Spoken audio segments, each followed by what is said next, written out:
নমস্কার বন্ধুরা, আজকে একটা ছোট্ট কবিতা দিয়ে শুরু করছি। স্কুল কলেজে খিল, রাস্তায় মিছিল, ক্র্যাকারে কাঁপে রাজপথ, কিনু গোয়ালার গলি, হীরের টুকরো ছেলেরা সব অশ্বমেধের বলি, বারুদ গন্ধ বুকে নিয়ে আকাশে কাঁপে জোছনা, ময়লা হাতে ওকে যেন ছুস না, ওরে মন পৃথিবীর গভীর গভীরতর অসুখ এখন। বন্ধুরা, এই কবিতার কাল পশ্চিমবাংলার 60-এর দশকের শেষ আর 70-এর দশকের শুরু। সেই সময়ের আমাদের সমাজের আবহাওয়ার পরিপ্রেক্ষিতে এই কবিতা।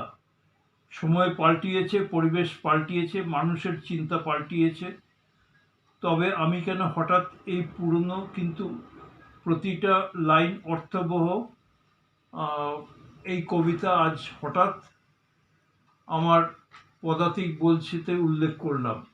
বন্ধুরা, আগেই বলেছি, সময় পাল্টায়, পরিবেশ পাল্টায় এবং তার পরিপ্রেক্ষিতে আরেকটা জিনিস পাল্টায়, মানুষের অভিজ্ঞতার সাথে তার মনও পাল্টায়। আমি আগে কোনো সময়ের উল্লেখ করেছি যে স্বাধীনতার লড়াইয়ের সময়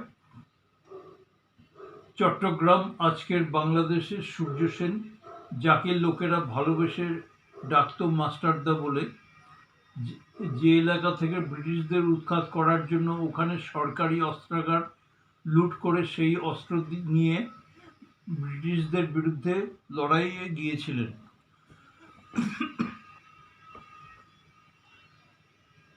ওখানে সরকারি অস্ত্রাগার লুট করে সেই অস্ত্র নিয়ে ব্রিটিশদের বিরুদ্ধে লড়তে গিয়েছিলেন। পরিণাম, তার সঙ্গী সাথীরা অনেকেই মারা যান, কেউ কেউ ধরা পড়েন এবং মাস্টারদার ফাঁসি হয়। এবং আশ্চর্য, যারা ব্রিটিশদের তাড়াতে প্রাণ দিলেন, দেশভাগের পর তাদেরকেই, অর্থাৎ ওইখানের সব হিন্দুদের দেশ ছাড়া করা হলো। তখনকার পূর্ববঙ্গ, পরে পূর্ব পাকিস্তান, আর আজকের বাংলাদেশে বসবাসকারীরা এই কাজ করলো। এর থেকে চরম করুণ আবার হাস্যকর ঘটনা পৃথিবীতে কোথাও ঘটেছে বলে আমার জানা নেই। ঠিক সেইভাবেই চট্টগ্রামের ঠিক উল্টো দিকে, অর্থাৎ চট্টগ্রাম তখনকার অখণ্ড ভারতের পূর্ব দিকে হলে তখনকার ভারতের পশ্চিম দিকে আজকের পাকিস্তানের পাঞ্জাব প্রান্তের লাহোর শহরে আমাদের ভারত দেশ মাতার এক প্রিয় সন্তান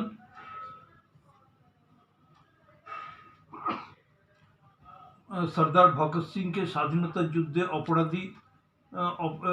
যুদ্ধে লড়াই করার জন্য ফাঁসি দেওয়া হয়। সেই ব্যাপারেও অনেকের আজকের দিনের অভিযোগ যে সব বিপ্লবীর স্বাধীনতার লড়াইয়ের জন্য দেশ স্বাধীন হলো, সে দেশের অংশ আজকের পাকিস্তান, এবং লাহোরবাসীরাও আজকের দিনে ভগৎ সিংকে ভুলে গিয়েছে। এবং এই কথাটা ভেবে আমার মনও বিচলিত হতো, কিন্তু না, নতুন অভিজ্ঞতা, বয়স, সময় মানুষকে আরও পরিপক্ক করে দেয়। বর্তমান সময়ে, বর্তমান পরিস্থিতিতে নতুন অভিজ্ঞতার ভিত্তিতে এখন মনে হয় লাহোরে বা চট্টগ্রামের দেশমাতৃকার জন্য আত্মবলিদানকারী ভগৎ সিং বা মাস্টারদা সূর্য সেন, তারা হয়তো বিশেষ করে যে মাটির তে জন্মিয়েছিলেন এবং বিশেষভাবে জড়িয়েছিলেন। সর্দার ভগৎ সিংয়ের ফাঁসি হয়েছিল লাহোরে, আর মাস্টারদা অতি দুঃসাহসিক 8 বাড়ি লুট করে চট্টগ্রামে, সেখানে তাদের সম্মান হয়তো স্থানীয়রা এখন দেয় না, কিন্তু এটা একদিক থেকে ভালো। আমি তাদের লেখা যে কবিতা দিয়ে শুরু করেছিলাম তার সঙ্গে বিশেষ অংশ উল্লেখ করছি। কোন লাইনটা? ময়লা হাতে ওকে যেন ছুস না। হ্যাঁ, সেই সাম্প্রদায়িক শক্তি যারা যে মাটির জন্য যারা ফাঁসি কাঠে ঝুললেন, তাদের সমাজকেই মূলচ্ছেদ করে দিয়েছে। সেই সাম্প্রদায়িক শক্তি তাদের সেই কলুষিত হাত দিয়ে এই বলিদানীদের ছোঁয়াও ওই বলিদানীদের মূর্তিকে অপবিত্র করা। বন্ধুরা, আজ হঠাৎ কেন এই কথার উল্লেখ করলাম? কারণ একটা ঘটনা, একটা ছবি আমাকে খুব বিচলিত করেছে। কোন ছবি? দিল্লির নটবরলাল বলে পরিচিত যে ব্যক্তি, সে আবার মহা ইন্টেলিজেন্ট, সে IITian, আর নিজের ফটোটা বীরগতিপ্রাপ্ত সর্দার ভগৎ সিংয়ের এবং বাবা সাহেব ভীমরাও আম্বেদকরের ফটোর মাঝখানে নিজের ফটোটাকে লাগিয়ে রেখে দিয়েছে। এটা সমস্ত জাগরুক ভারতবাসীর হৃদয়ে হায় হায় করে উঠবে। এমন ঠক ভারতবর্ষে কমই হয়। প্রতিটা কথা তো ঠকবাজি কথা, প্রতিটা কাজ না, সে কোনো কাজই করেনি। সে নাকি ইঞ্জিনিয়ারিং পাশ করেছে IIT থেকে, আবার সেটা খড়গপুরের IIT থেকে, কিন্তু তারপরে কোনো ইঞ্জিনিয়ারিংয়ের কোনো কারখানায় সে কাজ করেনি। তারপরে কেন্দ্রীয় সরকারিতে চাকরি পেয়েছে। সেখানে কি কাজ করেছে জানা নেই। শোনা যায় দিল্লির বাইরে নিয়ম অনুযায়ী বদলি হওয়ার কথা। তার স্বল্প দৈর্ঘ্যের চাকরি জীবনে কখনো দিল্লির বাইরে যায়নি। বিদেশিনী মহারানী যিনি বসে আছেন দিল্লিতে, তার অঙ্গুলি হেলনে তার কখনো বদলি হয়নি। এই নটবরলাল চাকরিতে থাকা অবস্থায় রাজনীতি করেছে, যা নিয়ম অনুযায়ী করা যায় না। এমন পাপী, এমন ঠক সর্দার ভগৎ সিংয়ের ছবি ছুলো কী করে, অপবিত্র করলো কী করে, দিল্লিবাসী পাঞ্জাববাসী মেনে নিল কী করে? অন্তত পশ্চিমবঙ্গের পাপীরা, ঠগেরা এই ধৃষ্টতা দেখায়নি। ক্ষুদিরাম, বাঘা যতীন বা ভারত কেশরী ডক্টর শ্যামাপ্রসাদ মুখার্জির ফটো ছুঁয়ে এদের অপবিত্র করেনি। এরা মানে পশ্চিমবঙ্গের বর্তমান নেতা নেত্রীরা অনেক বদনাম আছে। একটা গল্প পড়েছিলাম, অল্প বয়সে এক রাজা বরপ্রাপ্ত হয়েছিল, যে সে রাজার নাম বোধহয় ছিল মিডাস। সে যা কিছু ছবে তাই সোনা হয়ে যাবে। এই রকম বর আশীর্বাদ স্বরূপ পেয়েছিল, কারণ সোনা তার কাছে খুব প্রিয় ছিল। তাই ভগবানের কাছে প্রার্থনা করেছিল যে সে যা কিছু ছবে তাই যেন সোনা হয়ে যায়। ভগবান তাই বললেন, তাই হোক, তোমার ওই ইচ্ছাই পূর্ণ হোক। তারপরে রাজা যা কিছু স্পর্শ করে তাই সোনা হয়ে যায়। আর রাজা পাগলের মতো সামনে যা কিছু পাচ্ছে তাই স্পর্শ করছে, আর তাই সোনা হয়ে যাচ্ছে। রাজা পাগলের মতো সব কিছু যা সামনে পাচ্ছে তাই ছোটাছুটি করে ধরছে, আর তার সোনায় পরিণত হচ্ছে। আর রাজা এইসব দেখে অতি উল্লসিত হচ্ছে। আমি আপাতত গল্পের এইটুকুনি বলি। এই রাজ্যেও দেখা যাচ্ছে যে নেতা নেত্রীরা পাগলের মতো যেই দপ্তরেই ছুটছে সেখানেই হেরাফেরি করে অবৈধভাবে টাকা রোজগার করছে। এই সঙ্গে এখন জুটেছে নারী ভোগও, এমনকি ড্রাগের কারবারও।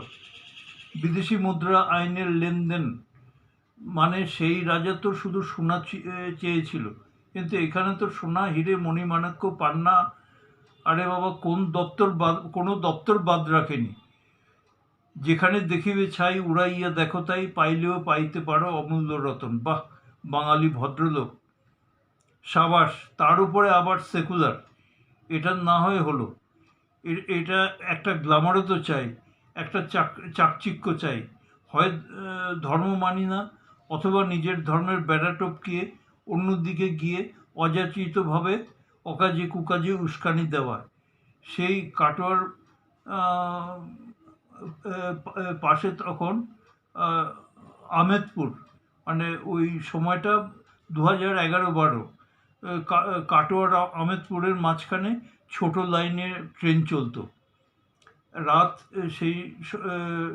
মানে রাতের ট্রেন, ছোট লাইনের এক চাকরিরতা সনাতনী মহিলা এবং তার 9-10 বছরের মেয়ে চাকরি করে ফেরত আসছিলেন। তখন কোনো স্টেশনে, ছোট লাইন, ছোট স্টেশন, নামিয়ে নেওয়া হয়। নামিয়ে নিয়ে শান্তিকামী বা শান্তিপ্রিয় মানুষরা, শান্তিকামী না, শান্তিপ্রিয় মানুষরা তাদের যা প্রিয় কাজ আজ 1400 বছর ধরে চলছে তা করল। এই মহান কাজ করার পেছনে আমাদের নেত্রীর যুক্তি, ওই মহিলার স্বামী সিপিএম করে। কি অকাট্য যুক্তি! এই একটা যুক্তি তাকে, অর্থাৎ নেত্রীকে, জনপ্রিয়তার শিখরে পৌঁছিয়ে দিল সেকুলারদের কাছে, সেকুলার বাঙালিদের কাছে। কিন্তু এতে শান্তিপ্রিয়রা অতি উৎসাহী হয়ে আরও এগিয়ে চলল। দ্বিতীয় ঘটনা পার্ক স্ট্রিটে ঘটালো। এখানে ভিকটিম এক খ্রিস্টান মহিলা। এবার নেত্রী জানালেন এসব সাজানো ঘটনা। এখানেও এই কৃত্য এক শান্তিপ্রিয়র। এখানে আমাদের নেত্রীর কাছ থেকে জানলাম এসব সাজানো ঘটনা, শান্তিপ্রিয়রা খুশ হওয়া। ফল এরপরে কামদুনি। আক্রান্ত এবং মৃত মেয়েটি এক সনাতনী হিন্দু পরিবারের। কলেজে পাঠরতা। আমাদের প্রধানমন্ত্রী বলেন বেটি বাঁচাও বেটি পড়াও। কয়েকটি সনাতনী হিন্দু পরিবার, মেয়েটি সনাতনী হিন্দু পরিবারের মেয়ে, কলেজ থেকে পড়েই ফিরছিল। সহ্য হলো না শান্তিপ্রিয়দের। টিপটিপ করে বৃষ্টি পড়ছিল। একদল নরপিচার্স ঝাঁপিয়ে পড়ে তাকে টেনে নিয়ে যায় তাদের আড্ডায়, এবং পরিণতি অত্যাচার যা করে থাকেন নারী মাংস লোভীরা, শেষে হত্যা। আমাদের সেকুলার দেশে এটাই হওয়ার। মাঝে মাঝে অনবরত কোথায় কি হচ্ছে সব খবরের কাগজে আসে না, কারণ খবরের কাগজগুলি আমরা পয়সা দিয়ে কিনি, আর সেই সঙ্গে বিজ্ঞাপনে প্রচুর পয়সা পায় ক্ষমতাবানদের থেকে, যারা রাজকাজের অধিকারী তাদের থেকে। অতএব সাংবাদিকতার ধর্ম ছেড়ে, অর্থাৎ সত্যিটাকে মিথ্যে করে দেওয়া, মিথ্যেকে সত্যি করে দেওয়া, অথবা অপরাধ বা অপরাধীকে আড়াল করা। আমি মাঝখানে পার্ক স্ট্রিটের কাণ্ড বললাম।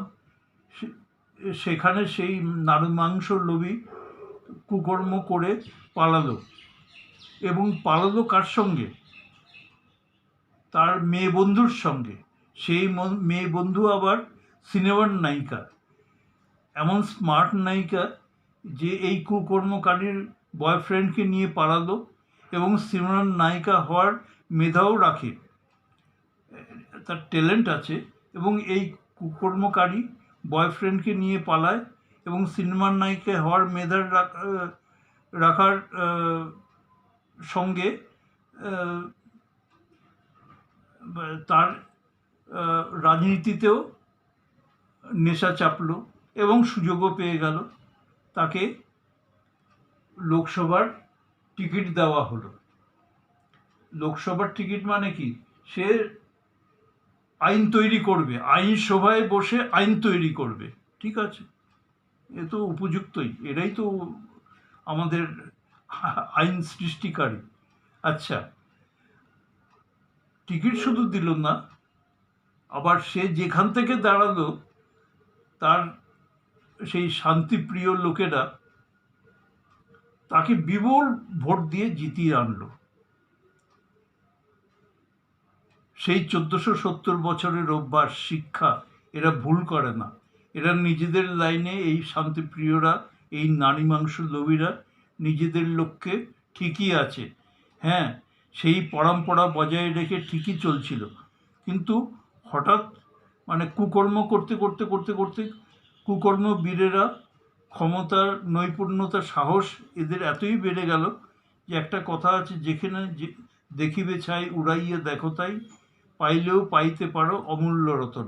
আজকের দিনে এই আমাদের পশ্চিমবাংলায় যেখানে কোনো উদ্যোগ ধান্দা নেই, কোনো ইন্ডাস্ট্রি লাগানোর জন্য কি আসলে সেই ইন্ডাস্ট্রিকে বহু লোকের কর্মসংস্থান হতে পারে, রাজ্য কেন্দ্র সরকারের ট্যাক্সের বিপুল আয় হতে পারে, সেই সম্ভাবনাকে সমূলে উচ্ছেদ করে দেওয়া। আর এই বিভৎস কাণ্ডের পর আর কোনো ইন্ডাস্ট্রিয়ালিস্ট তার টাকা লগ্নি করবে এই ভয় যে এই রাজ্যে, এই নৈরাজ্যে বলা ভালো, সেখানে আসবে। আর যেখানে কর্মসংস্থান নেই সেখানে ভিক্ষাই শ্রেষ্ঠ পেশা। আমাদের শাস্ত্রে আছে ভিক্ষায়ং নৈব নৈবচ। অতএব সনাতনী শিক্ষার উল্টোটা আজকের দিনে সেকুলারদের শ্রেষ্ঠ ধর্ম। তাই 500 টাকা 1000 টাকায় কোনো কাজ না করে পাওয়া যায়, সেইটাকে ভিক্ষাই বলা হয়। বিনা পরিশ্রমেও হতে হাতে 500,000 টাকা চলে আসছে।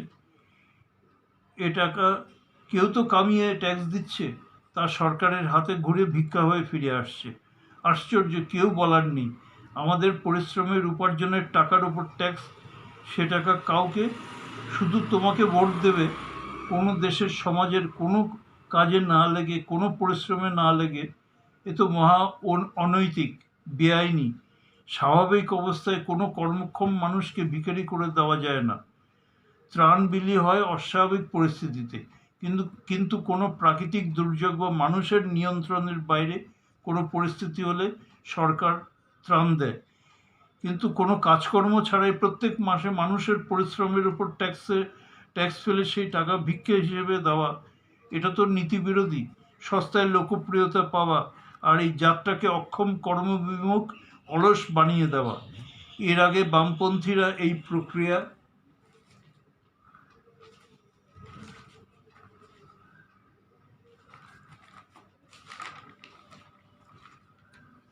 শুরু করে দিয়েছিল। বন্ধুরা, মনে রাখবেন, সিঙ্গুরের ন্যানো কারখানা তাড়ানোর হিরো আজকের দিনের নেত্রী, কিন্তু মূল হোতা ছিল ওই এলাকার কৃষক জনতা। তাদের 34 বছর না, আরও দীর্ঘ সময় ধরে মানসিকভাবে তৈরি করা হয়েছিল। আরও অন্তত 15 বছর আগে থেকে বামপন্থীদের দ্বারা, যারা সবসময় কারখানা যারা লাগায় তাদেরকে গালাগালি দেওয়া একটা ফ্যাশন আছে আমাদের রাজ্যে। এর মধ্যে একটা মজার ব্যাপার আছে যে চীন দ্বারা যারা অনুপ্রাণিত, অর্থাৎ আমাদের পশ্চিমবঙ্গের যে মানুষ যে কারখানা লাগায় তার বিরোধী। এখন গত 45 বছর ধরে সেই চীন স্বয়ং সম্পূর্ণভাবে কারখানার মালিকদের মদত দিয়ে যাচ্ছে। শ্রমিকরা কারখানার পালিত জীবে পরিণত হয়েছে। বামপন্থীরা এই কন্ট্রাডিকশন বা সম্পূর্ণ বিপরীতমুখী নীতির উপর একদম চুপ। আর আমাদের বর্তমান চালকেরা না, এরা কখনো কোনো নীতি নিয়ে কোনো বইয়ের কোনো লাইনের উল্লেখ করে না, যা আমাদের আজ থেকে 15 বছর আগে পর্যন্ত এ রাজ্যে দেখতে অভ্যস্ত ছিল। আগেকার জমি তৈরি করে রেখেছিল আর এরা শুধু সেই জমিতে আগাছা ফলিয়েছে। নিষ্কর্ম অশিক্ষিত মানুষ ভিখিরির ফৌজ তৈরি করেছে। 500,000 টাকার লোভে গদগদ হয়ে যাওয়া, কৃতার্থ হয়ে যাওয়া আর ভবিষ্যতের সুযোগ পেলেও দীর্ঘ সময় ধরে অকর্মণ্য থাকার কারণে কাজ করার ক্ষমতাটাই চলে যাবে। তার মানে শুধু আজকে না, ভবিষ্যতের জন্যই এক অক্ষম জাতিতে পরিণত করা হয়েছে এই জাতিকে। এর পরিণাম সন্দেশখালি। ওই মুঘল সম্রাটের গোলামি করতে হয় আজকের দিনে দাঁড়িয়ে। দেখুন যোগটা কোন দিক থেকে আসে, সিঙ্গুর থেকে সন্দেশখালি। তবুও বলবো, দিল্লির নটবরলালের অফিস ঘরের থেকে বরং ভালো। আমাদের প্রিয় ক্ষুদিরাম মাস্টারদা সূর্য সেনের ফটো নিজের ফটোর সঙ্গে লাগিয়ে অপবিত্র করেনি দিল্লির নটবরলালের মতো। তার আরও কীর্তি, IIT খড়গপুর থেকে পাস, আবার IAS অ্যালাইড অর্থাৎ IRS, ইনকাম ট্যাক্সের AC বা DC ইত্যাদি, সেই সব সংস্থাকে বদনাম করেছে, সেই সব সংস্থার প্রাক্তনী হিসেবে। তবে অবশ্য একটা ব্যাপারে মিল আছে, দিল্লি আর কলকাতার এই উভয়ের ক্ষমতাশালীদের বক্তৃতা শুনবেন বা লিখে রাখবেন,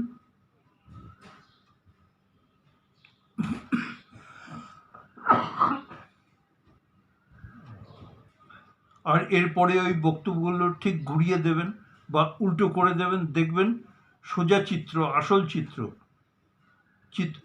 সামনে চলে এসছে। এদের বক্তব্যের ঠিক উল্টোটা হচ্ছে আসল বক্তব্য। ব্যাস, সঠিক চিত্র, সত্যটা আপনার সামনে চলে আসবে।